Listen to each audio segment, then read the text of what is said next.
We're going to talk about broadcasting. Wanda, it's good to see you again. It's nice to see you. I think too. the last time you were on, or we talked might about have my book. talked about My your first book, book. Empty Seats. Yes, You know what I found out about her? You love baseball. I do love baseball. Yeah. I do love baseball, and Along I have with for a music. long time. Along with music and a lot of other things. I just, I have many interests, but I do love baseball as well as music. Yeah. So you mentioned 44 years in your write-up. So where did you really start? I started in Worcester, Massachusetts, at a very small radio station, all volunteer. You can probably Like relate this. to that. You can probably relate to that. Got it. And for soundproofing, we had egg cartons on the wall, so you can yeah. probably Well, relate actually, to those that. are good. Yeah, good. they are good. Yeah. They are good soundproofing. It was a small community radio station while my husband was going to medical school. Okay. So I started there, and the way that Did you do it happened- for fun, Well, I or just, did you really want this as a career? Well, I didn't want it as a career. I went and I started as a volunteer to edit their program guide. Oh. And I had all this folk music knowledge because my father, I grew up with this music. My father was friends with the famous Carter family, who went to school with them. Really, the Carter family. The Oh my Carter goodness. family, Yeah. and June Carter. Yeah, is, yeah, with June Johnny Carter Cash, yeah. And he went to school with them in Southwestern Virginia, and I didn't know they were famous until I was about 14 years old. They would come to our family reunions, and they would sing and play, and we just had fun with them. But I started listening to this this kind of music as soon as I was born. So I like to wear this because this is something my father brought home for me from the South Pacific. He decided to go visit a place called Funafuti, which is a place where he was stationed during the World War II. Okay. It's a small atoll in the South Pacific, and he went there when he was sick. He said, I want to visit it before I die, and he brought this home for It's all of beautiful. us. And so this music has been a part of my life from the time I was born. So I go and I edit the program guide for them. And I was doing this for a couple of months, and their folk DJ decided that he was going to move to California. And they turned around and they said, you know the music, you're our new folk DJ. What? DJ? DJ? You mean I have to turn knobs and dials and Ooh, talk ouch. on the radio? And they said, yeah, you can do it, we'll train you. Yeah. But, you have to get a third-class FCC license. And that involved math. So this is 1975, and math is not my thing. Oh, okay. So I had to go into the customs house in Boston and take a test, and I only needed an 85, and I think I got an 87 on it, and I probably blew all the math, because we had to turn the transmitter on and off at that time.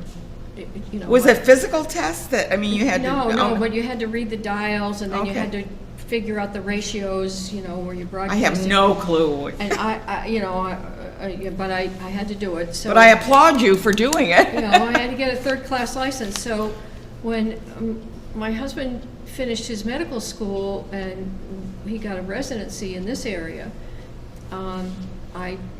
I really had bitten the radio bug. The radio bug had bitten me. Exactly. And I tried to get a show out here, and there really were no opportunities for me here. So after he finished his residency, we were getting ready to move back to Massachusetts, and I would have gone back to that little station. And I got a call. I was volunteering to do the program guide at WAMC.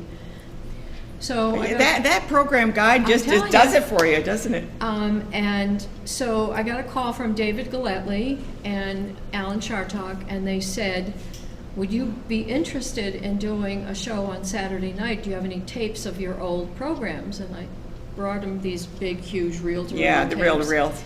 And they said 8 o'clock Saturday night, and they made some suggestions of what they would rather that I did on the show, and I said sure. And Prairie Home Companion was my I know. lead-in. I know. Couldn't get a better I lead-in. listened to Prairie Home Command, and then you right afterwards. Well, and you couldn't get a better lead-in than that. No. So we only had one station then. We now have 29. Yeah. And so I started broadcasting at WAMC on September 18th, 1982, and it's been since then. Kept doing it. Kept doing it, yeah. And it's unusual, not only for 40 years, but, there aren't that many women doing radio still. Many women started in radio, but for 40 years in radio. Well, and radio has changed. Radio has changed Now, tremendously. public programming is a little bit different than commercial. I mean, if you get commercial, I mean, you're gone, you're out. They change their formats. They decide That's to do right. running just a soundtrack for 3 hours straight or something. Well, I mean, even in public radio, I have a friend who was just recently, about 3 weeks ago, he was on a similar station 2 hours. He had done a folk show there for 31 years, and they called him in and they said, we've brought in consultants and they've decided that folk music is no longer popular.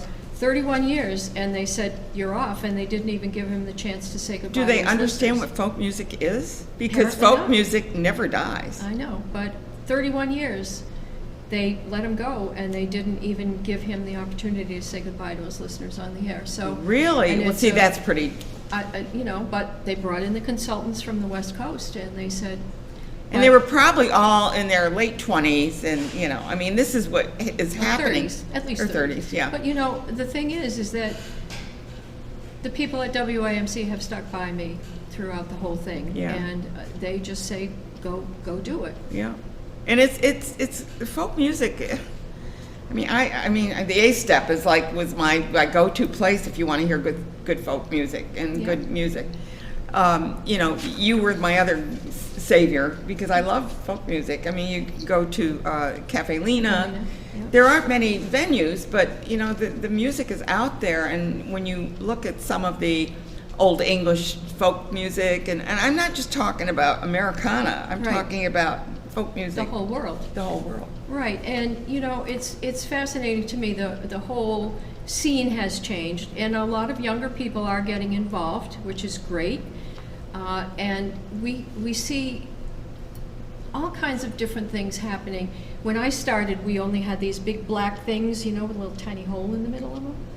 And in 1987 or 88, something like that, we got our first CD.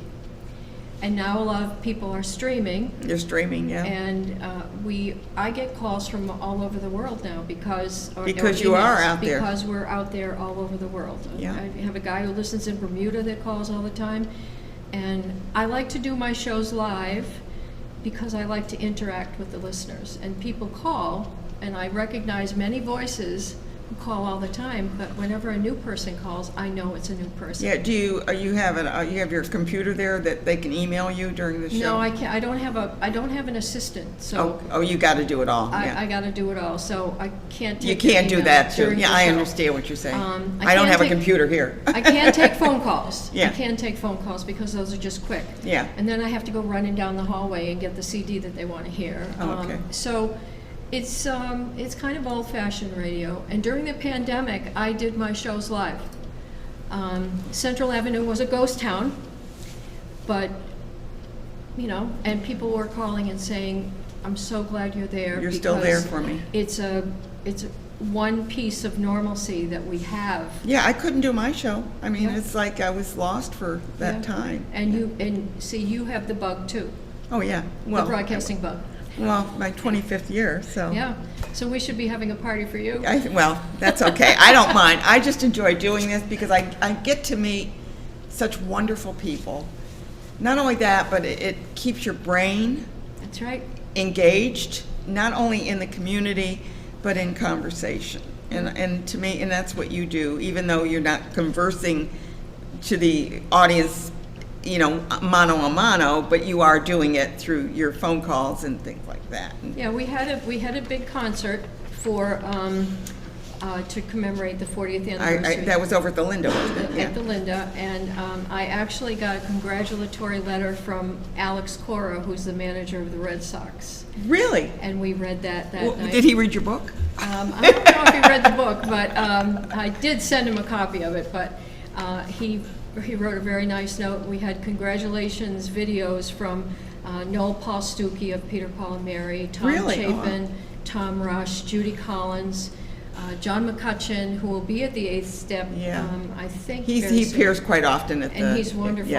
Yeah. Tom Paxton and John I McCutcheon. love John Paxton, yeah. They got together and they wrote a song. Oh, well, of So- course, that's what John Paxton would do. That's right. So it was just It was overwhelming. It was so Well, beautiful. my sincere congratulations for doing what you've done. You added immensely to my life because the Hudson River Sampler was the go-to for folk music, as well as, Cafe Lena and all the rest. But I'm just such a fan of folk music. And believe me, after 31 years, you say it's going out? Nah. No, I know. No, I mean, Not for mine, them, no, but the guy that I knew. It was you know. ridiculous. I mean, for them to say that. And this guy he did beautiful shows. We share our playlists on a thing Yeah. called Folk DJ, so we all know what everybody Yeah. else is playing. Yeah, good. So I really appreciate your having me on here. Well, This thank has you for been fun. being here. Yeah, and keep up the good work of whatever you're doing because I know you've got lots of interest. Yes, and I also am part of the Reading is Fun program here in Schenectady. Oh, good, which is- yeah. Oh, that's which is great, yeah. So. Al's doing a great job. Al Magid is doing a great Yes, job. and I really appreciate your having me on the show. Good. Thanks so much, Thanks a lot. Wanda. And write another book. I have Yeah, I have keep done one going. already.